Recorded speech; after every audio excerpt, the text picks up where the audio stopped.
Olá pessoal, muito bem-vindos ao nosso canal do YouTube. Para você que faz parte já da nossa comunidade, você já sabe que todas as segundas-feiras e quartas-feiras nós sempre colocamos uma mensagem nova aqui no nosso canal. Quarta-feira a gente coloca uma série especial, exclusiva aqui para o nosso canal, e nas segundas-feiras nós colocamos as mensagens que são ministradas na nossa igreja local, na sede da Igreja Fonte da Vida, em Goiânia. Hoje é segunda-feira e eu tenho a certeza que essa mensagem vai falar muito ao seu coração. Mas antes eu quero te pedir para curtir esse vídeo, se inscrever no canal se você ainda não fez. Isso vai ajudar o algoritmo do YouTube a entregar esse vídeo para ainda mais pessoas e fazer também a sua parte de compartilhar nos grupos de WhatsApp, nas suas redes sociais, para que ainda mais pessoas sejam alcançadas e abençoadas em nome de Jesus. Abre o seu coração, porque Deus vai falar com você.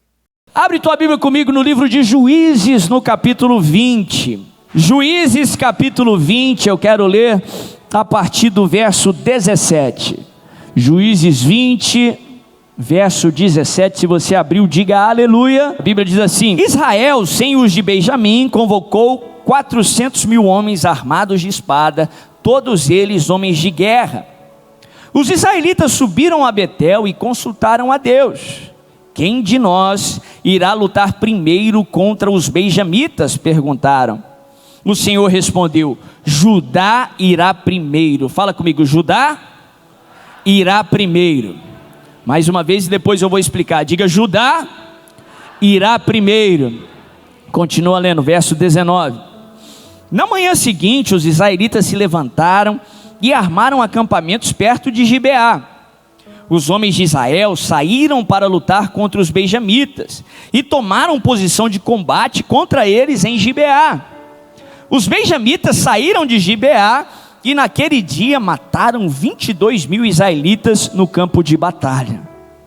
Mas os homens de Israel procuraram animar-se uns aos outros e novamente ocuparam as mesmas posições do primeiro dia. Os israelitas subiram, choraram perante o Senhor até a tarde e consultaram o Senhor: devemos atacar de novo os nossos irmãos benjamitas? O Senhor respondeu: vocês devem atacar. Então os israelitas avançaram contra os benjamitas no segundo dia. Dessa vez, quando os benjamitas saíram de Gibeá para enfrentá-los, derrubaram outros 18.000 israelitas, todos eles armados de espada. Verso 26. Então todos os israelitas subiram a Betel e ali se assentaram, chorando perante o Senhor. Naquele dia jejuaram até a tarde e apresentaram holocaustos e ofertas de comunhão ao Senhor. E os israelitas consultaram ao Senhor. Naqueles dias a arca da aliança estava ali, e Finéias, filho de Eleazar, filho de Arão, ministrava perante ela. Perguntaram: sairemos de novo ou não, para lutar contra os nossos irmãos benjamitas? O Senhor respondeu: vão, pois amanhã eu os entregarei nas suas mãos. Olha que texto tremendo, que texto poderoso. Esse texto me alimenta tanto já há alguns anos. Apesar de ser uma história bem inusitada, o final do livro de Juízes foi o final do período dos juízes em Israel, onde tinham pessoas ali levantadas por Deus no meio da comunidade de Israel, ou do meio da comunidade de Israel, e elas governavam, exerciam autoridade em Israel. Foi antes do período que foi o período dos reis, que Saul, ele foi ungido rei, e Israel subiu aí para um novo patamar, na escala aí do propósito que Deus tinha para a nação de Israel. Mas entre o período de juízes e o período dos reis ali em Israel, a Bíblia mostra que Israel chegou um momento, ou num momento que não havia posição de autoridade. Não existia um governo, uma autoridade ali estabelecida pelo Senhor, fruto das escolhas dos israelitas, porque o propósito de Deus para a nação de Israel sempre foi de os abençoar. E a Bíblia mostra que quando não há autoridade, há confusão, há anarquia. E o povo de Israel, ali no final do livro de Juízes, a Bíblia é clara em mostrar, não faz questão nenhuma em passar pano ou esconder os erros ali de homens e mulheres que foram homens de Deus. A Bíblia mostra que os israelitas, a nação, a sociedade de Israel entrou em declínio. Um declínio como nação, um declínio diante de Deus e uma degradação moral. A Bíblia mostra, se você ler o início da história que nós acabamos de ler, um combate, se você não percebeu, entre os israelitas e uma tribo de Israel. A nação de Israel era formada por 12 tribos, e a Bíblia mostra que as 11 tribos se levantou contra uma tribo de Israel, os tratando como inimigos, literalmente. Uma batalha que não tinha como os israelitas saírem melhores do que entraram, pelo contrário, mais uma vez fruto das suas escolhas, porque eles se afastaram do Deus de Israel. Essa história que nós acabamos de ler começa lá em Juízes 19, com um levita. Levita ali naquele momento do Antigo Testamento, eles não tinham uma tribo para chamar de sua. Eles tinham cidades que tinham sido separadas para eles, porque os levitas, a Bíblia fala que a terra não seria herança deles, mas a herança deles era o próprio Senhor. Eles eram incumbidos ali de exercer o sacerdócio, de exercer as funções de ministrar o Senhor e ministrar também a nação. A Bíblia fala, o texto começa falando que ele tinha uma concubina, uma esposa, e essa esposa tinha sido infiel a ele, e depois de algumas tentativas, ele tenta reatar ali o seu casamento, restaurar a sua família. Perto ali da cidade de Jerusalém, a Bíblia começa ali, o texto começa mostrando ele na casa do seu sogro, restaurando aquele casamento, tendo um momento ali com aquela família, a família da sua concubina, da sua esposa. E a Bíblia fala que ele decide voltar para a sua cidade, mas antes de voltar, o texto mostra que ele queria ir a Siló. Até então, Jerusalém ainda não pertencia a Israel, não havia um templo em Jerusalém. A Bíblia mostra que era em Siló que os sacrifícios e as ofertas ao Senhor eram apresentados. E ele sai ali da cidade, da família da sua esposa, do seu sogro, e em direção a Siló, onde ficava o santuário do Senhor. A Bíblia fala que ele passa por Jerusalém, que naquele momento não pertencia aos israelitas, era uma cidade estrangeira. Ele saiu tarde da família ali do seu sogro, e já estava entardecendo, ele teria que pernoitar ali numa cidade no percurso. A Bíblia fala que ele não quis passar a noite em Jerusalém, porque era uma cidade que pertencia aos jebuseus, uma cidade estrangeira.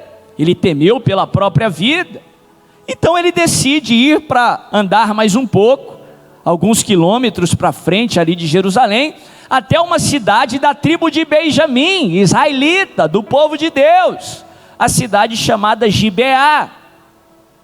Só que apesar ali da cidade de Gibeá ser israelita, apesar do povo ser benjamita, israelita, o povo estava distante do Senhor. A Bíblia fala que os pecados fazem separação entre nós e Deus. Quando o homem se distanciou do Senhor a primeira vez, lá no jardim do Éden, aí que todas as maldições, todas as desgraças, todos os males que nós conhecemos nos dias de hoje vieram a ter acesso ao homem, vieram até a face da terra. O povo se distanciou do Senhor, tirou todos os parâmetros morais que o ser humano precisava ou foi criado para ter, e o povo, a sociedade ali de Gibeá, a cidade de Gibeá, estava em completa degradação moral. A Bíblia fala que aquele levita vai com a sua família ali para a praça, e era determinação ali no Antigo Testamento, a hospitalidade com os viajantes, a hospitalidade ali com os estrangeiros, especialmente aqueles da família de Israel, só que ninguém os recebeu. Até que chega um senhor da tribo de Efraim, que morava ali em Gibeá de Benjamim, e ele vê aquela família, e de tarde à noite ele os convida para pernoitar ali na sua casa.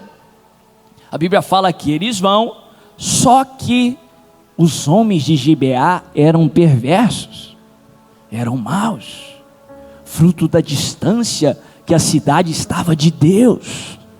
A Bíblia fala que homens violentos, eles chegam ali de noite, na porta da casa daquele eframita, daquele senhor que estava mostrando alguma hospitalidade, e eles batem na porta e exigem que aquele senhor, ele despeça aquele levita, ele traga o levita para eles, para que eles pudessem abusar daquele homem.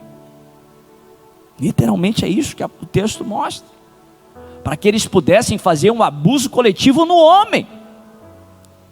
A Bíblia fala que aquele senhor fica chocado, como muitos ficaram quando leem ou quando ouvem sobre isso, e ele faz um negócio mais absurdo ainda, para fazer algo mais ameno, que ele considerava mais ameno. Ele fala: não abusa dele não, mas abusa da sua esposa. E ele entrega a concubina daquele levita, e a Bíblia fala que o levita não tem o que fazer. A Bíblia não mostra aí que violência que foi aplicada ali, mas a Bíblia relata que durante uma noite inteira aquela mulher sofre um abuso coletivo. Pela manhã o levita sai da casa querendo ir embora, querendo se safar daquilo, e ele vê a mulher, ele vai tentar acudir a mulher e descobre que ela tinha morrido. Passado uma noite inteira sofrendo, um estado de degradação, de desgraça que aquela sociedade tinha se encontrado pela distância que eles estavam do Senhor. A Bíblia fala que ele faz algo ainda mais maluco, ainda mais inusitado. Ele separa o corpo da sua esposa em 12 pedaços, e ele distribui uma para cada tribo de Israel, para que aquela tragédia, para que aquela desgraça seja ou fosse um alerta para a nação de Israel. O que acontece quando o chão é tirado, quando a má notícia vem, a tendência instintiva do ser humano natural é procurar uma base de apoio. E nós sabemos que quando chega numa degradação moral, quando o chão é tirado do indivíduo, de uma sociedade, a única base de apoio sustentável é o verdadeiro Deus de Israel, é o Todo-Poderoso, é o Rei dos Reis. Por isso que instintivamente o ser humano foi criado para buscar Deus. Quando o chão é tirado, ele busca Deus de alguma forma. Quando ele não tem consciência ou não tem conhecimento, o povo se perde por falta de conhecimento, ele procura Deus nas coisas erradas, nos lugares errados. A Bíblia fala que quando a nação de Israel é alertada com aquela história de filme de terror, a Bíblia fala que o povo todo se volta para Deus. O povo todo chora e lamenta, ele fica chocado com aquilo. E a Bíblia fala que o povo todo vai para Betel, as 12 tribos. Não sei se você se lembra o significado da palavra Betel no hebraico. Betel significa casa de Deus. O chão foi tirado, mas o nosso Deus é especialista em transformar maldição em bênção, tragédia em triunfo, vergonha e dupla honra. Aquela tragédia, aquela desgraça foi usada para que o povo se voltasse para Deus. Se o meu povo que se chama pelo meu nome se humilhar, orar e me buscar e se converter dos seus maus caminhos, ou seja, mudar de direção, então eu ouvirei dos céus, perdoarei os seus pecados. E não tem tragédia, não tem desgraça, não tem abismo que é profundo demais que Deus não possa transformar. Então eu ouvirei dos céus, perdoarei os seus pecados e sararei a sua terra. O povo se volta para Deus, o povo chora, o povo lamenta, o povo clama, e o povo de Israel decide cumprir a lei. A lei determinava que quem cometesse tal atrocidade, tal maluquice, eles deveriam ser executados, responder com justiça. A Bíblia fala que o povo de Israel, para não se voltar contra a tribo de Benjamim inteira, que era uma tribo inteira ali das 12 tribos de Israel, a Bíblia fala que eles chegam até Benjamim e diz: olha, não podemos guerrear contra uma tribo inteira, então nos dê os homens de Gibeá. Aqueles que São criminosos aqueles que desobedeceram, aqueles que cometeram tamanha atrocidade, nos dê eles, para que eles respondam pelos seus atos. Para surpresa de todos, a tribo de Benjamim não quis os entregar. E pelo contrário, se levantou contra os irmãos, se levantou contra as outras 11 tribos. E a Bíblia fala que por causa disso, o povo mais uma vez se reúne em Betel e clama ao Senhor por uma direção do Senhor. E é aí que nós entramos no texto que nós acabamos de ler. A Bíblia fala que o povo de Israel, em comparação com o exército de Benjamim, era muito maior. O texto fala que os guerreiros de Israel eram 400 mil homens, quase 500.000, homens preparados para o combate, homens que estavam ali indignados com aquela situação, motivados pela sua indignação, ao passo que o exército de Benjamim era formado por 26 mil homens, se eu não estou enganado. A Bíblia fala que tinham ali guerreiros, tinham pessoas ali que eram respeitadas ali na guerra, tinham lançadores ali de funda, e lembra de Davi, né? Aquela funda que Davi usou era uma arma de guerra naquela época. Tinham, se eu não me engano, ali 700 que o texto mostra, que eram especialistas na sua funda, na batalha, mas eram significativamente menores em número do que o exército de Israel. O exército de Israel, respaldado pela lei, diante do Senhor choram, clamam, se arrependem e pedem uma direção do Senhor. Devemos subir em batalha contra os nossos irmãos, exercendo justiça. Devemos subir contra a tribo de Benjamim. O Senhor diz sim, subam.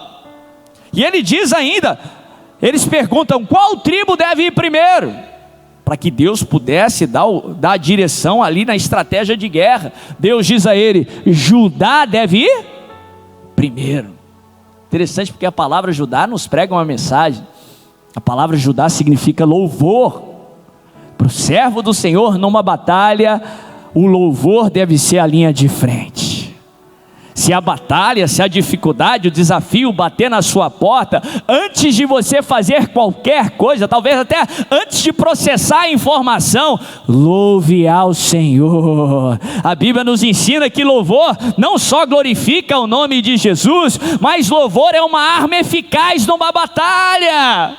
Se você não sabe o que fazer, louve ao Senhor. Louve ao Senhor por todos os seus benefícios. Louve ao Senhor porque Ele jamais perde o controle. Louve ao Senhor porque só o Senhor é Deus. O seu louvor deve ser a linha de frente na sua batalha ou nas suas batalhas. Ele diz, Judá deve ir primeiro. Essa é a direção do Senhor. Comece resolvendo o problema louvando ao Senhor. A Bíblia fala que eles debaixo da direção do Senhor, obedecendo ali a estratégia do Senhor, eles entram no campo de batalha, 400 mil homens contra 26 ou 27 mil homens da tribo de Benjamim, um número significativamente maior, ali no campo de batalha, debaixo da direção do Senhor, querendo cumprir a lei, e bum! A Bíblia fala que 22 mil homens israelitas morrem.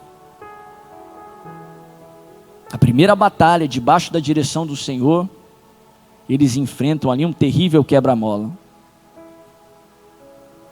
Talvez eu estou confundindo os números aí, mas foi entre 22 e 28 mil, tem no texto, depois você lê novamente.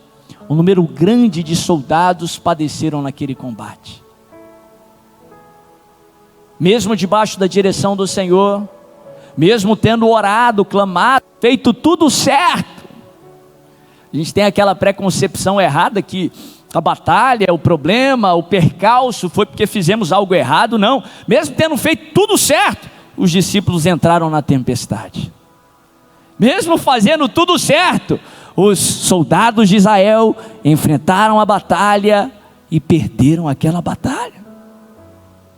A Bíblia fala que ao invés de se dispersarem, eles voltam para Betel. Eles choram, eles lamentam. Não conclua que lamentação, choro é algo negativo, não. A Bíblia fala sobre lamentação. Lamentação faz parte do processo da cura. Tem um livro inteiro na palavra de Deus só sobre lamentações, são as lamentações de Jeremias. Eu costumo falar que o errado é quando você faz de um período, de uma estação de lamentação, um estado permanente. Quando alguém morria, a lei determinava que o povo tinha que lamentar 30 dias. Tem um tempo, início, meio e fim. Tem um momento de chorar, de lamentar, mas tem um tempo também de enxugar as lágrimas, erguer a cabeça e seguir em frente em nome de Jesus. O povo chorou, lamentou lá em Betel e clamou mais uma vez. Devemos subir contra os nossos irmãos benjamitas? O Senhor mais uma vez diz a eles: subam, devem. É dever de vocês fazerem isso, ou fazer isso. A Bíblia fala que no outro dia, debaixo da direção do Senhor, mais uma vez, tendo clamado, orado, eles entram no campo de batalha, uma esmagadora maioria, tudo ao favor deles para vencer aquela batalha, e bum, eles perdem mais uma vez. A Bíblia fala que agora, se eu não me engano, 18 mil soldados morreram no campo de batalha.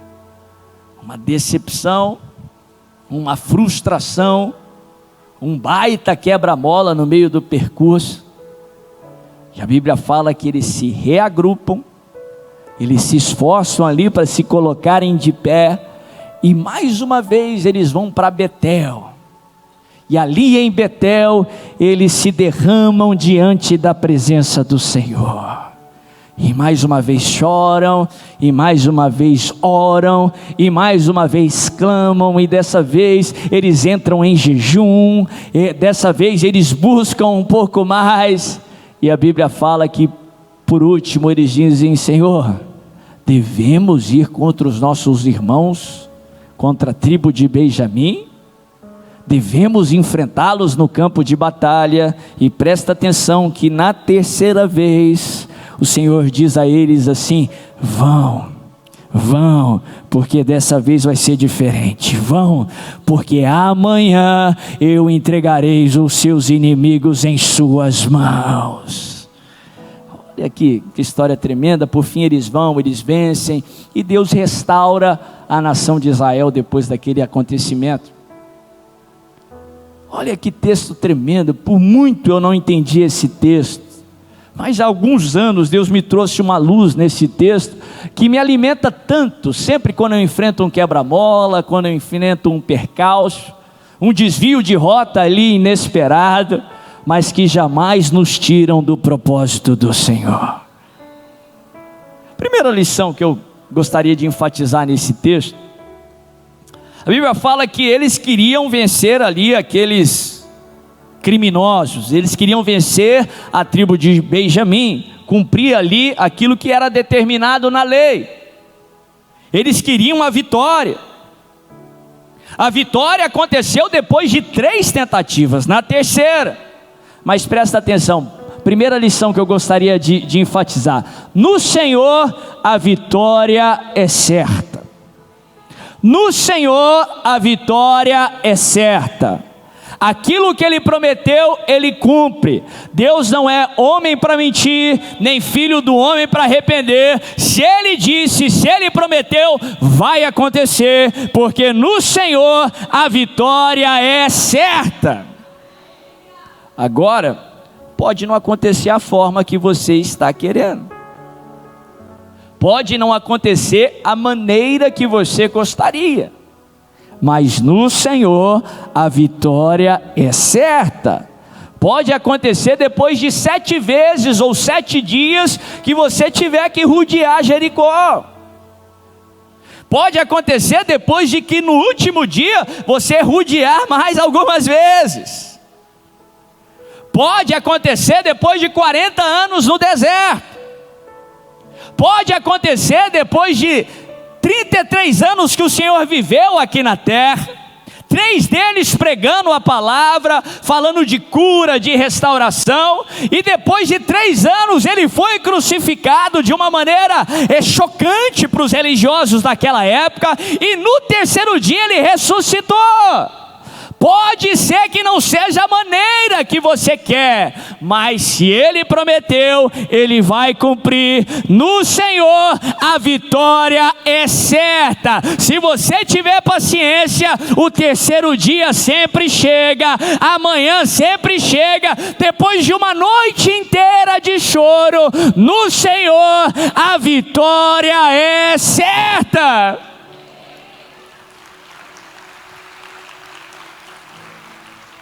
Hebreus 10:35 diz assim: não lanceis fora a vossa confiança, porque ela será ricamente recompensada. Jamais lança fora a sua confiança. Eu costumo falar que frustração é um negócio meio superestimado para a carne humana, porque frustração é fruto de expectativas.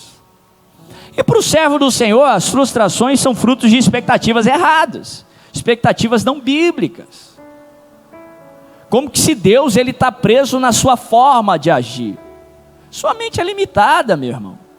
Apesar de a mente humana ser algo maravilhoso, ainda é humano. O humano é limitado. Não se compara com a mente de Deus. É até presunçoso para a mente humana entender a mente de Deus, é impossível. Nesse contexto que Isaías diz: tão alto quanto os céus são da terra, os planos do Senhor são maiores e melhores do que os seus. Os pensamentos do Senhor são maiores e melhores do que os seus. Para de tentar colocar Deus na sua caixinha, meu irmão. Pelo contrário, o que Salomão nos ensina em Provérbios 3, confia no Senhor de todo o seu coração, e não te apoies no teu próprio entendimento. O seu apoio tem que ser Deus, os planos do Senhor, o que Ele pode fazer, não o seu entendimento. Se você apoiar no seu entendimento, você não vai confiar de todo o coração. Confia no Senhor de todo o seu coração. No Senhor a vitória é certa. Segunda lição que eu quero enfatizar nesse texto: Deus está sempre fazendo mais do que você está pedindo. Sempre, sempre. Efésios 3:20. Ele é poderoso para fazer em Cristo Jesus mais do que pedimos ou... Deus está sempre fazendo mais do que você está percebendo. A história de Daniel fala isso, lembra? Ele começou a orar por 3 semanas, 21 dias de jejum e oração. Mal sabia ele que ele ficaria sabendo no final daquele período, que desde o primeiro dia que ele começou a orar, a resposta foi liberada. Só que um principado, um príncipe do mal, uma entidade do mal, resistiu à resposta. Precisou uma batalha ser travada nos céus. Ele não estava vendo, não estava percebendo, só estava confiando, só estava orando, só estava jejuando. Mas enquanto ele orava, jejuava e não percebia, lá nos céus havia uma batalha. A sua resposta havia sido liberada. E enquanto ele orava, a Bíblia fala que Deus enviou reforço para os céus. Talvez você não está vendo, você não está percebendo, mas nos bastidores há uma batalha sendo travada. A sua resposta foi liberada. Deus tem um propósito até para a cruz, Deus tem um propósito até para o deserto, até para a tempestade. Ele não perdeu o controle. Ele está gerando no seu coração o querer e o realizar. O querer para você continuar orando, continuar clamando, porque enquanto você ora, enquanto você clama, Ele envia reforço para os céus. O exército dos céus prevalece até que o terceiro dia chegue, até que a vitória chegue, até que o milagre aconteça. Terceira lição que eu gostaria de compartilhar: será que Deus perdeu a primeira batalha? Isso é contrário àquilo que a palavra nos ensina. A palavra jamais se contradiz. Por mais que tenha gente falando maluquice aí fora, a palavra não se contradiz. Deus não se contradiz. É impossível que Deus minta. Se você está achando contradições, é porque você não entendeu direito. Busca mais, estuda mais, busca a revelação do Senhor. Tem coisas que você não vai conseguir através do esforço, tem coisas que Deus tem que revelar para você. Será que Deus perdeu a primeira batalha? Será que Deus perdeu quando você enfrentou aquele diagnóstico, aquela perca? Será que Deus disse: o que aconteceu? Será que Deus se surpreendeu com essa situação? O que eu vou fazer? Não, isso é coisa do homem. Deus jamais perde o controle. Ele tem tudo sob controle. Ele é um Pai cheio de amor, mas Ele é um Deus soberano, perfeito em todos os seus caminhos. Deus não perde o controle. Por algumas vezes eu me questionei nesse texto, mas 2 vezes eles foram debaixo da direção do Senhor. Os discípulos estavam debaixo de uma palavra de Deus e a tempestade veio. Mesmo assim, tem uma promessa de Cristo que muitos não gostam de receber, mas é promessa tão quanto a promessa do mais que vencedor. Jesus disse que no mundo teríamos o quê? Ele não enganou ninguém. É fruto da natureza caída, é fruto do pecado. Quando nós tivermos novos céus e nova terra, aí não vai haver sofrimento, não vai haver mais choro. Ele vai enxugar do nosso rosto todas as lágrimas. Mas até então, no mundo tereis aflições. Mas tenha bom ânimo. Tenha bom ânimo, porque eu venci o...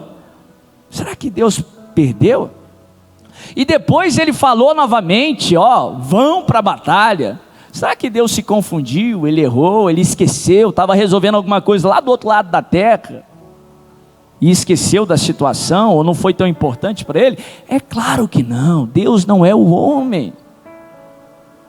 Tira as suas perspectivas humanas em se tratar de Deus, você tem que conhecer a Deus, em nome de Jesus. Deus, ele não errou. Deus, ele não perdeu, porque sabemos na palavra de Deus que Deus jamais perde uma batalha. Ele não conhece a derrota. Alguns anos atrás Deus me trouxe uma luz nesse texto. Deus não conta vitória como nós contamos vitória. Deus conta vitória de uma forma diferente. O ser humano conta a vitória só depois da terceira, depois que eles lutaram e venceram os inimigos. Mas Deus não contou vitória só na terceira. Deus contou vitória desde a primeira batalha. Sabe por quê? Deus conta vitória diferente do homem. O homem conta vitória quando ele vê a situação sendo transformada. Sabe quando Deus conta vitória? Sabe quando Deus contou vitória? Quando o povo de Israel, apesar da frustração, apesar da decepção, apesar da aparente derrota, ou do ponto final aparente, eles voltaram para Betel, e eles clamaram ao Senhor mais uma vez. Eles não desistiram de crer, eles não lançaram fora a confiança, mas continuaram confiando de todo o coração. Eles perseveraram em buscar ao Senhor. Você conta a vitória só quando Golias cai. Mas sabe quando Deus conta a vitória? Quando você não desiste, quando você persevera. Se você estudar o fim dos tempos, na palavra do Senhor, você vai ver o Senhor falando algumas vezes: o que perseverar até o fim, o que permanecer até o fim será. Deus conta a vitória quando você persevera. Porque aí você exerce a sua fé. Sem fé é impossível agradar a Deus, que a sua fé agrada o Senhor. Deus persevera quando na segunda-feira, mais uma segunda-feira sem acontecer, mais uma segunda-feira com aparentes derrotas, mas você continua confiante, você continua crendo, porque você sabe em quem você tem crido, você sabe que Ele é poderoso, você sabe que Ele não perdeu o controle, você sabe que Ele é fiel para cumprir o que Ele prometeu. Lembra da história de Jó? Jó é famoso pela sua paciência, pela sua perseverança. Lembra lá da história, a Bíblia fala que o diabo foi lá no céu, pedir autorização para tocar e arrebentar com Jó. E disse, Jó só te serve por causa da bênção, por causa daquilo que você dá, não por aquilo que você é. Deus falou, não, eu conheço Jó. Jó me serve por aquilo que eu sou. Eu posso até levar uma aposta com você. Pega aquilo que ele tem, mas não toca nele. O diabo vai, tira aquilo que Jó tem. Jó passa por várias tragédias, se você conhece a história, mas ele permanece fiel. Ele não deixa de confiar, ele não deixa de crer. E a Bíblia fala que o diabo vem, e se você se lembra do texto, a Bíblia fala que Deus se gaba de Jó. Está vendo, meu servo Jó? Não tem ninguém como ele. Sabe por quê? Deus não contou vitória só no capítulo 42. E se lembre, o capítulo 42 é quando Jó tem a sua resposta, a sua restauração. Ele ganha o dobro de tudo aquilo que ele perdeu. A sua vitória é certa, a sua vitória vai chegar, o seu milagre vai acontecer, os benjamitas serão derrotados. Mas enquanto isso, Deus se alegra na sua perseverança. Deus se alegra que você permaneceu. Deus se alegra que enquanto muitos deixaram de crer, muitos deixaram de vir, você permaneceu fiel, você permaneceu confiante no Senhor. Deus olhou para você e Ele se gabou de você lá com seus anjos, porque Ele apostou em você, Ele confiou em você. Deus se alegra na sua perseverança. Hebreus 10:36 diz, com efeito tendes necessidade de perseverança, para havendo feito a vontade de Deus, alcanceis a promessa.